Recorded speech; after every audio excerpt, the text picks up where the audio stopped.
నమస్కారం city news కి స్వాగతం ఈనాటి ముఖ్యాంశాలు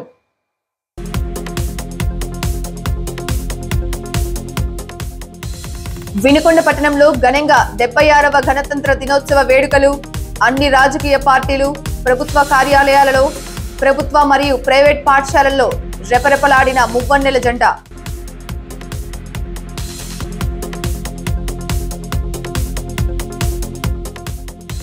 గత 30 ఏళ్లుగా శివశక్తి ఫౌండేషన్ నిర్వహిస్తున్న అనేక సేవా కార్యక్రమాలు శివశక్తి సేవలు సద్వినియోగం చేసుకోవాలని పేద ప్రజలకు పిలుపునిచ్చిన ప్రభుత్వ చీఫ్ విప్ జీవి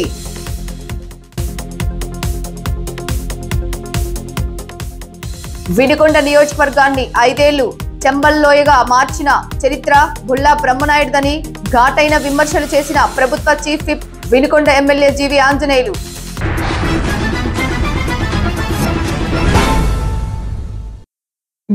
వ గణతంత్ర దినోత్సవ వేడుకలు వినుకొండ పట్టణంలో అట్టహాసంగా జరిగాయి. గణతంత్ర దినోత్సవం వేళ మువ్వన్నెల జెండా రెపరెపలాడింది. గణతంత్ర దేశంగా ఆవిర్భవించేందుకు అవిరాల కృషి చేసిన జాతీయ నాయకులను స్మరించుకుంటూ రాష్ట్ర ప్రభుత్వం మరియు అన్ని వర్గాల రాజకీయ పార్టీలు ప్రభుత్వ కార్యాలయాలు ప్రభుత్వ మరియు ప్రైవేటు విద్యా సంస్థలు గణతంత్ర దినోత్సవ వేడుకలను ఘనంగా నిర్వహించారు.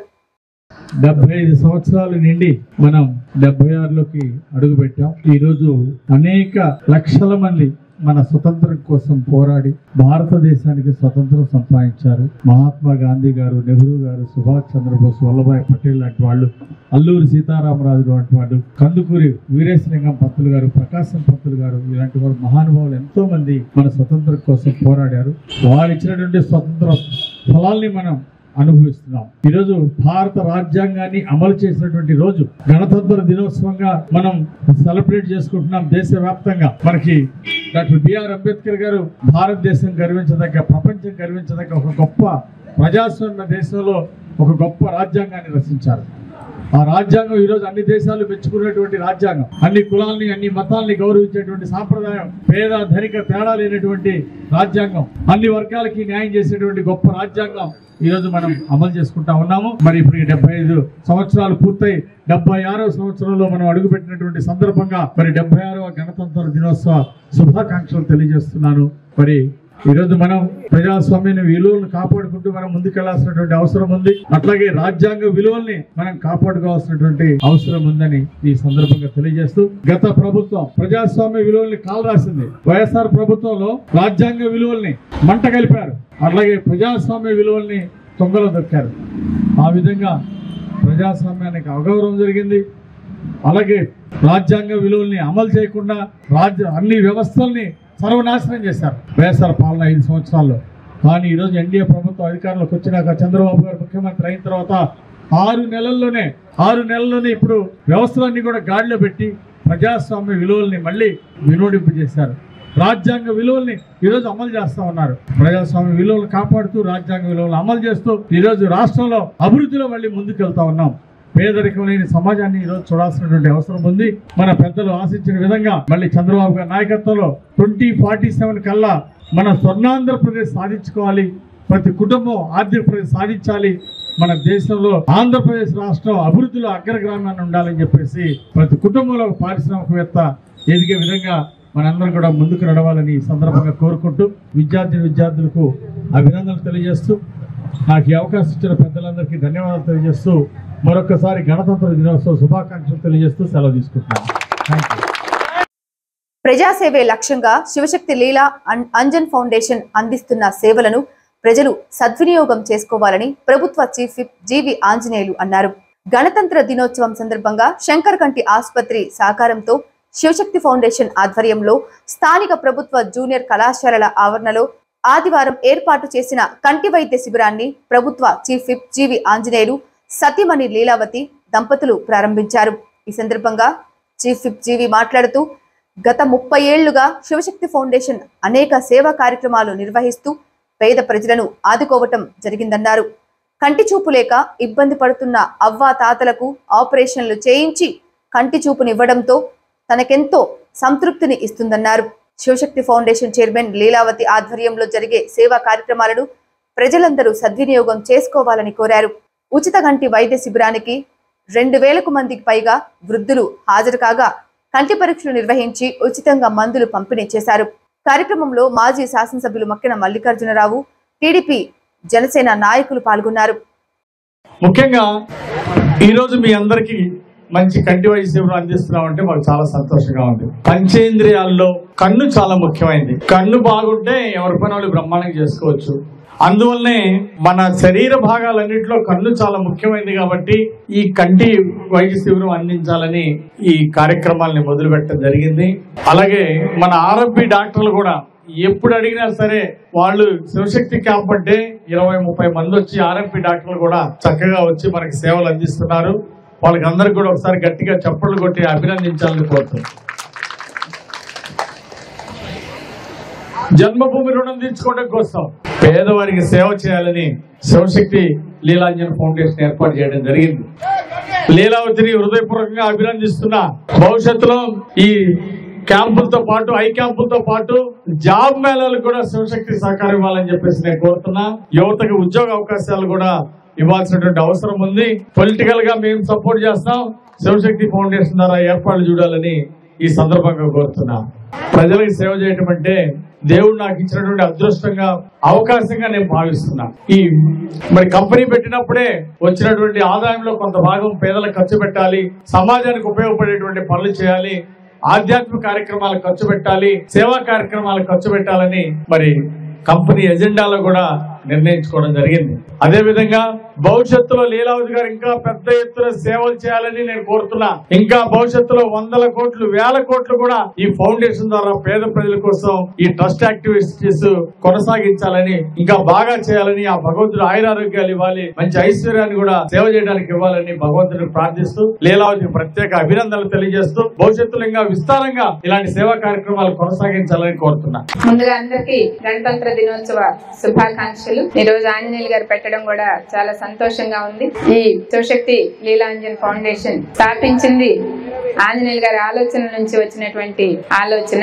మా కంపెనీ పెట్టినప్పుడే ఆంజనేయులు గారు సమాజానికి మనం బిజినెస్ లో వచ్చిన వాటాలో కొంత ఇవ్వాలి, సమాజానికి ఖర్చు పెట్టాలి అని చెప్పి ఆ రోజుల్లోనే నిర్ణయించుకున్నారు. కంపెనీ పెట్టిన వెంటనే నిర్ణయించుకొని చేయించడం జరిగింది. మొట్టమొదట ఇనిమెళ్లలో స్కూల్ కి స్థలం ఇచ్చే దగ్గర నుండి మొదలైనటువంటి కార్యక్రమాలు ఈ రోజు ఇంత చక్కగా శివశక్తి ఫౌండేషన్ కార్యక్రమాలు, ముఖ్యంగా ఐ క్యాంప్స్, ఆంజనేయులు గారి పుట్టినరోజున పెద్ద భారీ ఐ క్యాంప్ జరుగుతా ఉంది. అలాగే ఇంతకు ముందు చాలా చోట్ల ఐ క్యాంప్స్ పెట్టడం కూడా జరిగింది, చాలా సక్సెస్ఫుల్ గా. దీనికి ఇంతకు ముందు అయితే మనం హైదరాబాద్ వెళ్లి చాలా దూరం బస్సులు పెట్టుకొని చాలా కష్టపడి వెళ్లాల్సి వచ్చేది. కానీ ఇప్పుడు మన శంకర్ కంటి హాస్పిటల్ వాళ్ళు చాలా చక్కగా మనకి మంచి సహకారం అందిస్తున్నారు. వాళ్ళని మనస్ఫూర్తిగా అభినందిస్తూ మాకు ఇంత సపోర్ట్ ఇస్తున్నందుకు ధన్యవాదాలు తెలియజేసుకుంటున్నాను. ఆరోగ్యాన్ని మీరందరూ కూడా చాలా జాగ్రత్తగా చూసుకోవాలి. చాలా మందికి తెలియదు మంచినీళ్లు తాగాలి, రోజుకు 4-5 లీటర్లు తాగాలనే విషయం చాలా మందికి తెలియదు. దానివల్ల చాలా రోగాలు తగ్గిపోతాయి. పెద్దవాళ్ళందరూ కూడా గుర్తు పెట్టుకోవాలి మంచిగా. ఎందుకంటే 4 విడతలుగా పొద్దున్నే లేవగానే 11ంటికి, అలాగే 3 గంటలకి, సాయంత్రం 6 గంటలకి, ఆ విధంగా నిర్ణయించుకొని తాగగలిగినన్ని నీళ్లు మంచిగా మంచినీళ్లు తాగితే మంచి ఆరోగ్యంగా ఉంటారు. అది చాలా మందికి తెలియని విషయం. మీరందరూ కూడా ఆరోగ్యంగా ఉండాలని కోరుకుంటూ, అట్లాగే పిల్లలు సపోర్ట్ ఇవ్వలేదనో ఇంకేదో ఇవ్వలేదనో అనుకోకుండా మనం వాళ్ళకి బరువు కాకుండా ఎలా ఉండాలి, మనం కాన్ఫిడెంట్ గా అంటే ఆత్మవిశ్వాసంతో మీరు ఉండాలని. ఎటువంటి ఆటిపోట్లు వచ్చినా, ఎందుకంటే ఇంత స్థాయికి వచ్చారు అంటేనే ఎన్నో కష్ట నష్టాలు కోర్చుకొని వచ్చింటారు. ఆ కష్టాల ముందు ఇంకేవైనా సరే చిన్నగానే కనపడతాయి. కాబట్టి ఇటువంటి కష్టం వచ్చినా కూడా భయపడకుండా, అధైర్యపడకుండా జీవితాన్ని మంచిగా ఆనందంగా గడపాలని మీ అందరినీ కోరుకుంటూ, ఆయుర ఆరోగ్యాలతో ఉండాలని ఆ భగవంతుని కోరుకుంటూ సెలవు తీసుకుంటున్నాను. ఆంజనేయులు గారికి ధన్యవాదాలు తెలుపుకుంటున్నాను. అలాగే మా ఫౌండేషన్ సభ్యులను కూడా అభినందిస్తున్నాను. ఎందుకంటే ఫస్ట్ నుంచి 96లో ఫౌండేషన్ కార్యక్రమాలు స్థాపించిన దగ్గర నుండి మా స్ట్రెంత్ ఏంటంటే మా స్టాఫ్ చక్కగా రమణ గారు గాని, అలాగే మా స్టాఫ్ అందరినీ కూడా మనస్ఫూర్తిగా అభినందిస్తూ సెలవు తీసుకుంటున్నాను. Thank you. ఏర్పాటు చేసినటువంటి శివశక్తి లీలా అంజన్ ఫౌండేషన్ చైర్మన్ గారు అయినటువంటి మన సోదరి లీలావతి గారికి, మన ప్రభుత్వ చీఫ్ విప్ మన గౌరవ శాసనసభ్యులు జీవి ఆంజనేయులు గారికి, జనసేన తమ్ముడు నాగసేని గారికి, అన్ని సేవా కార్యక్రమాలు నేను మనస్ఫూర్తిగా తెలియజేస్తున్నా. గత 25 సంవత్సరాల నుంచి బ్రహ్మాండంగా శివశక్తి ఫౌండేషన్ ద్వారా రాజకీయాల్లోకి రాకముందే జీవి ఆంజనేయులు గారు తను 10 రూపాయలు సంపాదిస్తే అందులో 5 రూపాయలు ప్రజలకు ఖర్చు పెట్టాలి, ముఖ్యంగా పేదవారికి మనం ఆదుకోవాలి, అప్పుడే భగవంతుడు మనల్ని ఆశీర్వదిస్తాడనే ఒక సంకల్పంతో వారి భార్యాభర్తలు ఇరువురు కూడా ప్రతి సంవత్సరం కూడా మొట్టమొదటిగా ఈ నియోజకవర్గంలో పేదవారి పిల్లలందరూ కూడా స్కాలర్షిప్లు ఇచ్చి ఆదుకున్నటువంటి వాస్తవాన్ని ఈ సందర్భంగా గుర్తు చేస్తున్నా. పేదవారు ఎవరు వచ్చినప్పటికీ పార్టీలతో కానీ కులాలతో కానీ సంబంధం లేకుండా వారు స్కాలర్షిప్లు ఈ సంవత్సరం కూడా 25 సంవత్సరాల నుంచి ఇస్తున్నారు. అదేవిధంగా ఎక్కడన్నా జేకేసీ కాలేజీ కానివ్వండి, ఎక్కడైనా విద్యా సంస్థలు కూడా డొనేషన్లు కూడా ఇచ్చేటటువంటి మంచి సాంప్రదాయాన్ని వారి భార్యాభర్తలు చేస్తున్నారు ఈ సందర్భంగా తెలియజేస్తున్నా.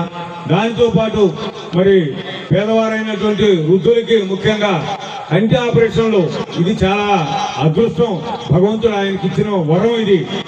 మరి పేదలకి ఇలా మన శంకర కంటి హాస్పిటల్లో ఆపరేషన్ చేయించుకోవాలంటే కొన్ని వేలు ఖర్చు అవుతాయి. ప్రైవేట్ దాంట్లో అయితే దశగిరి దగ్గర కానీ, చిన్నారెడ్డి గారి దగ్గర కానీ, ఇన్నారెడ్డి గారు ఎక్కడికి పోయినా కొన్ని వేల రూపాయలు ఖర్చు అయ్యే పరిస్థితుల్లో వారు ఉచితంగా ఈ రోజున అటు ఉన్నటువంటి ప్రభుత్వ అంధత్వ నివారణ సంస్థతో మమేకమై శివశక్తి ఫౌండేషన్ ద్వారా వారి భార్యాభర్తలు ఇరువురు కూడా కొన్ని వేల మందికి ఆపరేషన్ చేయించారు, కొన్ని లక్షల మందికి కళ్ళజోళ్ళు ఇచ్చారు. ఈ వాస్తవాన్ని మనందరం కూడా గుర్తించాలని ఈ సందర్భం మనం చేస్తున్నా.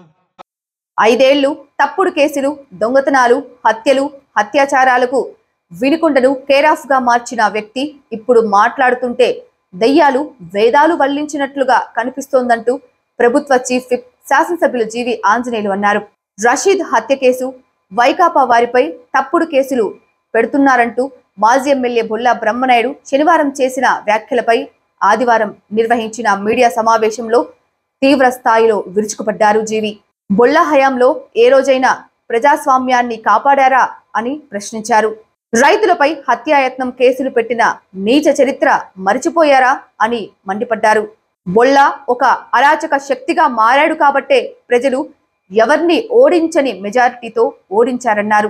తమపై ఎంత బురద చల్లినా ప్రజలు నమ్మేందుకు సిద్ధంగా లేరన్నారు. వినుకొండలో శిలువ పగలగొట్టిన వారిపై చర్యలు తీసుకోవాలని పోలీసులను ఆదేశించామన్నారు. సమావేశంలో మాజీ ఎమ్మెల్యే మక్కెన మల్లికార్జునరావు, తెలుగుదేశం పార్టీ నాయకులు పాల్గొన్నారు. శాంతి భద్రతల గురించి, చట్టం గురించి, కేసుల గురించి బొల్లా బ్రహ్మనాయుడు మాట్లాడుతూ ఉంటే విడ్డూరంగా ఉంది, హాస్యాస్పదంగా ఉంది. ప్రజలు మీకు అవకాశం ఇస్తే ఏ రోజన్నా ప్రజాస్వామ్యాన్ని కాపాడారా? పోలీసు వ్యవస్థని మీ జేబులో వ్యక్తుల్లో వాడుకున్నారు. ఇచ్చినటువంటి అధికారాన్ని దుర్వినియోగం చేసుకొని మీరు తప్పుడు కేసులు పెట్టడానికి, అక్రమంగా అటెంప్ట్ మర్డర్, రైతుల మీద కూడా తప్పు చేయకుండానే అటెంప్ట్ మర్డర్ కేసులు పెట్టడం, తప్పులు చేసిన వాళ్ళని కాపాడటం, మహిళలను వేధిస్తే న్యాయం చేయమని పోలీస్ స్టేషన్కి వస్తే వైఎస్ఆర్ పార్టీ కార్యకర్తలు అని చెప్పేసి కేసులు పెట్టకుండా వదిలేయటం, ఎన్నో దుర్మార్గాల్ని, చట్టాన్ని అడ్డం పెట్టుకుని ఎన్నో దుర్మార్గాలు చేసినటువంటి బొల్లా బ్రహ్మనాయుడు ఈరోజు చట్టాల గురించి, అక్రమ కేసుల గురించి మాట్లాడుతూ ఉంటే దెయ్యాలు వేదాలు వర్ణించినట్టు ఉన్నాయి. అసలు దీనికి కారకులు ఎవరు? బొల్లా బ్రహ్మనాయుడు ఒక అరాచక శక్తిగా మారాడు కాబట్టే అత్యధిక మెజారిటీతో, ఎవరిని ఓడించినంత మెజారిటీతో నిన్ను ఓడించారు. వినుకొండను ఒక చంబల్లో మాదిరిగా తయారు చేసి వైసీపీ కార్యకర్తలు దొంగతనం చేస్తే వదిలేయమంటాడు, ఆడపిల్లల మీద అరాచకాలు చేస్తే వదిలేయమంటాడు. అర్థమైనా? సామాన్య ప్రజలు ఎవరన్నా తప్పు చేయకుండానే రైతుల మీద, ప్రజల మీద అక్రమ కేసులు, అటెంప్ట్ మర్డర్ తప్పుడు కేసులు పెట్టి వేధించిన వాడు వాస్తవం కాదా? మరి ఆ రోజు అధికారాన్ని ఇచ్చింది తప్పుడు కేసులు పెట్టి వేధించడానికా? అట్లాగే మీ పార్టీ వాళ్ళని తప్పులు చేస్తే, దుర్మార్గాలు చేస్తే వదిలేయటం, ఇదేనా న్యాయం? బొల్లా బ్రహ్మనాయుడు చేసినటువంటి దుర్మార్గాలకి, చట్టాన్ని వక్రీకరించి చట్టాన్ని చుట్టంగా చేసుకొని చేసిన దుర్మార్గాలకి ప్రజలు బలైపోయారు. రషీద్ అన్యాయంగా చనిపోయాడు. కారణం ఏంటి? రషీద్ మర్డర్ అవడానికి కారణం ఏంటి? పిఎస్ ఖాన్ పక్కన తిరిగినటువంటి రషీద్, జిలానీ ఇద్దరు స్నేహితులే ఒకప్పుడు. పిఎస్ ఖాన్ అనుచరులు. అనుకోకుండా గొడవ వస్తే జిలానీ ఇంటి మీద పడి, వాళ్ళన్న ఆ టైంలో జిలానీ లేకపోతే వాళ్ళన్నని అతి దారుణంగా ఇంటి మీదకి వెళ్ళి కొట్టి కిరాతకంగా అటెంప్ట్ మర్డర్కి పాల్పడ్డారు. ఆ తర్వాత ఇంట్లో ఉన్న సామాను ధ్వంసం చేశారు. ఇది వాస్తవం కాదా? మరి 25 మంది వెళ్ళి ఒక ఇంటి మీదకి వెళ్ళి జింజానీని కొట్టి ఇంటి గాయపరిచి అతను బుల్లెట్ బండిని కాల్చి దగ్ధం చేశారు. ఇంట్లో వెళ్ళి సామాను నాశనం చేశారు. ఇంత కిరాతకంగా చేస్తే కేసు లేకుండా చేశాడు. చట్టం చేతిలో ఉందని అంటే నీ గూండాలు, వైసీపీ గూండాలు, నీ అదన మీ గూండాలు వెళ్ళి ఇంటి మీద దాడి చేస్తే నువ్వు చర్యలు తీసుకోలేదా? ఎందుకు చర్య తీసుకోలేదు బొల్లా బ్రహ్మనాయుడు ఆ రోజు? నువ్వు చర్య తీసుకోబట్టి జిమ్ జానీ మీద అది కిరాతకంగా దాడి చేశారు కాబట్టి వాళ్ళ తమ్ముడు కేసు పెట్టకుండా అన్యాయం చేశారు. ఇంటి మీద దాడి చేసిన కనీసం సిఎఫ్ఆర్ కేసు వేస్తే కనీసం దాన్ని కూడా పక్కన పెట్టారు. హాస్పిటల్లో, గవర్నమెంట్ హాస్పిటల్లో ట్రీట్మెంట్ తీసుకున్నది వాస్తవం కాదా? జిమ్ జానీ కేసు ఎందుకు నమోదు చేయలేదు? కేసు ఎందుకు సరైన చర్యలు ఎందుకు తీసుకోలేదు? ఆ రోజు మీరు సరైన చర్యలు తీసుకుంటే రషీద్ చనిపోయేవాడేనా? జిలానీ జైలుకు పోయేవాడేనా? ఎన్డీఏ ప్రభుత్వంలో మైనార్టీల ఆస్తులకు రక్షణ కల్పిస్తాం. హిందూ దేవాలయాల ఆస్తులు, అసలు ముస్లిం మైనార్టీలకు సంబంధించినటువంటి వక్ఫ్ బోర్డు ఆస్తుల్ని, క్రిస్టియన్ మైనార్టీలకు సంబంధించినటువంటి ఆస్తుల్ని కాపాడే బాధ్యత ప్రభుత్వం తీసుకుంది. ఎక్కడ కూడా ఒక్క సెంటు కూడా అన్యాక్రాంతం కాకుండా ఈరోజు ఎన్డీఏ ప్రభుత్వం అమలు చేస్తుంది. నువ్వెంత బురద జల్లినా ప్రజలు నమ్మేదానికి సిద్ధంగా లేరు. సిలువు బాలు కొట్టిన వాళ్ళ మీద చర్యలు తీసుకోమని చెప్పేసి పోలీసు వారిని కోరుతున్నాం. అట్లాగే ఎవరు అన్యాయక్రాంతంగా ఆక్రమించుకుంటారన్నా ఊరుకునేది లేదు, దాని మీద చర్య తీసుకుంటాం. కోర్టులు ఉన్నాయి, చట్టాలు ఉన్నాయి, దాన్ని కోర్టు పరిధిలో తేల్చుకోవాల్సిందే తప్ప ఇక్కడ ఒకరు అన్యాక్రాంతంగా ఆక్రమించుకుంటారంటే ఊరుకునేది లేదు. వాళ్ళు కడపోలైనా ఇంకో బ్రహ్మనాయుడు లాంటి వాళ్ళైనా సరే ఎవరు కూడా అక్కడ సెంటు ఆక్రమించుకోవడానికి సహించే ప్రసక్తే లేదు. మైనార్టీ ఆస్తులకు రక్షణ కల్పిస్తాం. ఎక్కడైనా సరే చర్చిల మీద కానీ ఇంకోటి కానీ దాడులు జరిగితే దాని మీద కఠినంగా చర్య తీసుకుంటాం. ఇప్పుడు సిలువ పగలగొట్టిన వాళ్ళ మీద కూడా చర్యలు తీసుకోమని పోలీసు వారిని కోరటం జరిగింది. దాని మీద ఆ ఆస్తి మీద ఎవరికి హక్కు ఉంది, చట్ట ప్రకారం కోర్టు ప్రకారం ఏంటి అనేది డెప్త్గా తెలుసుకోవాల్సినటువంటి అవసరం ఉంది. చట్టానికి కట్టుబడి ఉన్న కోర్టు తీర్పులను అమలు చేయడానికి ఎప్పుడు ఎన్డీఏ ప్రభుత్వం సంసిద్ధంగా ఉంటుంది. మైనార్టీ ఆస్తులకు రక్షణ కల్పిస్తాం.